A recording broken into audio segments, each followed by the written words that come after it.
નમસ્કાર દર્શક મિત્રો, હેલો સૌરાષ્ટ્ર ન્યૂઝ ચેનલમાં હું શીતલ જોશી આપનું સ્વાગત કરું છું। એક નજર આજના મુખ્ય સમાચારો પર।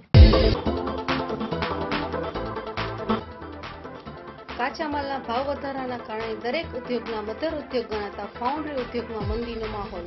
રાજકોટમાં થેલેસેમિયાગ્રસ્ત બાળકને HIV પોઝિટિવ વાળું લોહી ચડાવતા પરિવારમાં રોષ, પોલીસ કમિશનરને રજૂઆત। વડિયા નજીક અકસ્માત સર્જનાર શખ્સ વિરુદ્ધ ફરિયાદ ન નોંધાતા અકસ્માતમાં મોતને ભેટેલ બાળકનો જનાજો પોલીસ મથકે લઈ જવાયો।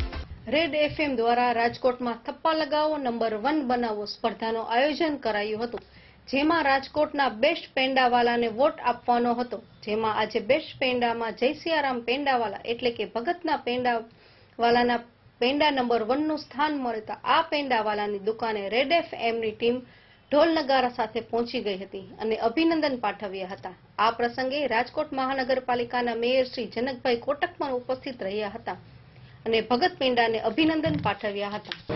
આજ ભગતના પેડા ખાઈ જાવ, જય સિયારામના પેડા ઉર્ફે ભગત પેડાવાળા તરીકે ઓળખાતા। અંતમાં એક નજર આજના મુખ્ય સમાચારો પર। કાચા માલના ભાવ વધારાના કારણે દરેક ઉદ્યોગના મધર ઉદ્યોગ ગણાતા ફાઉન્ડ્રી ઉદ્યોગમાં મંદીનો માહોલ। રાજકોટમાં થેલેસેમિયાગ્રસ્ત બાળકને HIV પોઝિટિવ વાળું લોહી ચડાવતા પરિવારમાં રોષ, પોલીસ કમિશનરને રજૂઆત। વડિયા નજીક અકસ્માત સર્જનાર શખ્સ વિરુદ્ધ ફરિયાદ ન નોંધાતા અકસ્માતમાં મોતને ભેટેલ બાળકનો જનાજો પોલીસ મથકે લઈ જવાયો।